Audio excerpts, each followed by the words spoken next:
It was the kind of footage that made seasoned detectives stop breathing. The tape showed a man sitting alone in his living room, whispering something toward the darkness behind the camera. His eyes were wide, terrified, unblinking, then, without warning, every light in the room flickered off for a single second. And when they came back on, the man was gone, the chair still rocking. No cut. No distortion. No trick. Detective Aaron Mercer rewound the tape 5 times before he finally whispered, "Jesus Christ, what the hell happened in that house?" When? The third family in 9 months fled the house at 47 Marrow Creek Road. The sheriff's office finally stopped calling it a coincidence. Families left in the middle of the night. No explanations. No complaints to the landlord. Just keys left on the kitchen table and frantic footsteps in the snow. Sheriff Burns called in the only person he trusted with uncomfortable cases, Detective Aaron Mercer, 42, ex-homicide, quiet, methodical, good at seeing what others ignored. "People say the house doesn't accept new tenants," Burns muttered as they drove. "That a place can't accept people," Mercer replied. Burns just stared through the windshield. The house itself looked ordinary. 2 stories. Painted yellow. Snow on the porch railing. A wind chime that didn't move even though wind pushed against it. But the moment Mercer walked inside, he felt it, as if the air had weight. The interior was spotless. Too spotless. Not a single personal item left by any family. No toys, no jackets, nothing, except for one thing. On a side table in the living room lay a rental contract, unsigned, with the last tenant's name crossed out aggressively. Beneath it, someone had written in shaky black ink, "Stop trying." The second night in the house, Mercer began the slow, systematic search he was known for: cold spots, discoloration, misaligned outlets, loose floorboards. At 2:14 a.m. he found it. A hollow sound behind the drywall near the staircase. He cut only a small square, just enough to reach in. His fingers hit something rectangular, dusty. A VHS tape. Unlabeled, wrapped in old newspaper dated 1989. A year before the original owner, Michael Rowan, vanished without a trace. Mercer brought the tape to the only place he could still play such a thing, the AV room at the sheriff's station. The tape clicked into place, static, then picture. A timestamp, the 12th of March, 89, 2:42 a.m. A man sat in a chair, staring directly ahead. Michael Rowan, age 34. Missing since December 4th, 1989. He whispered something too quietly to hear. Mercer raised the volume. There was a hum in the room, like air vibrating. Rowan's breathing grew ragged. He looked to the left, then right. Then, he leaned toward the camera. "Don't let it in." The lights went out. 1 second of darkness. Light returned. The man was gone. Chair slowly rocking. Tape still recording. 4 minutes of empty room before it cut to black.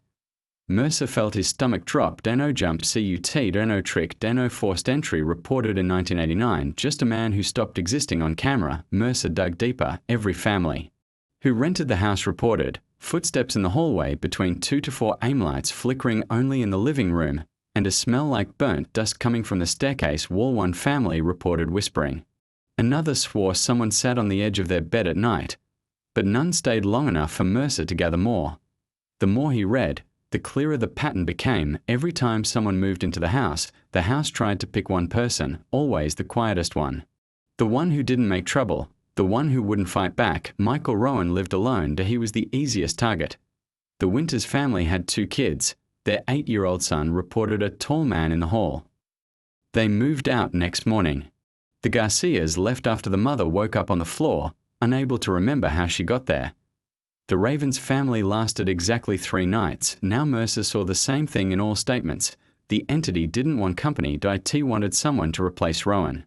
It kept rejecting families because it hadn't found the right match yet, and something about that thought made Mercer feel cold. Mercer returned to the house alone. The wind chime outside was moving now, but there was no wind.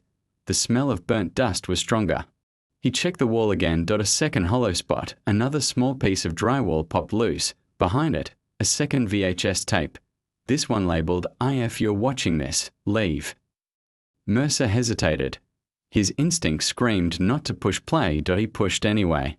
The video started with Rowan pacing in the dark. "It's in the walls," he whispered. "It watches me while I sleep." Behind him, Something faint moved. A shift of shadows against shadows. Rowan jerked toward the staircase. It wants someone else. Anyone else. It won't leave until it gets one. He moved close to the camera. I hear it at night. Trying the door. Scratching. Waiting. The tape trembled. No, the camera trembled. Something touched it. Rowan screamed. Don't let it choose you. Static blasted. Then the final image, the living room empty, chair still rocking. A faint hum vibrating the air. Cut.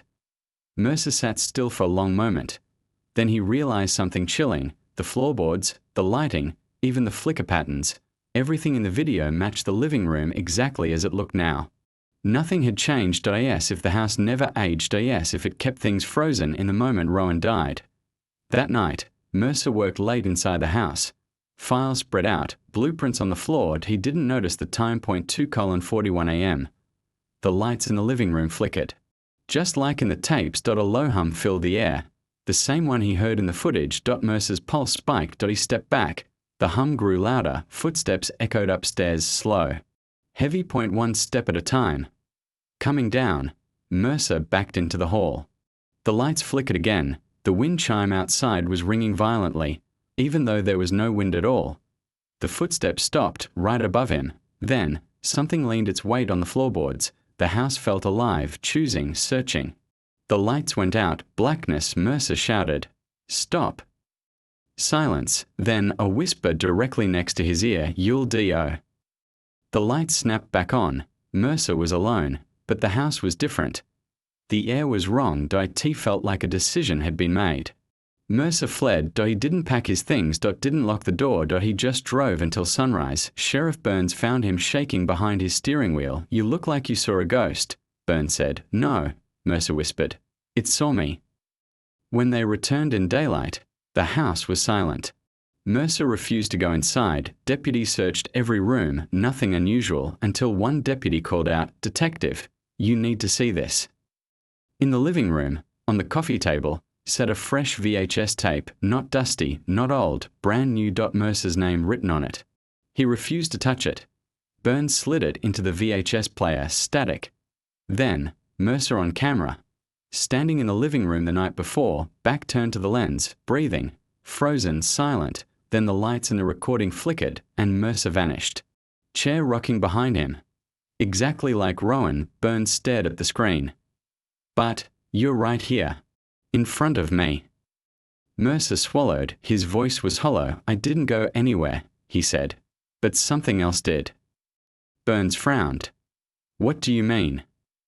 Mercer didn't answer. Because he didn't know how to explain the truth. The house had accepted him, and now, he felt something following him everywhere. A shadow behind him when he turned. A hum when he tried to sleep. A cold pressure against his back when the lights flickered.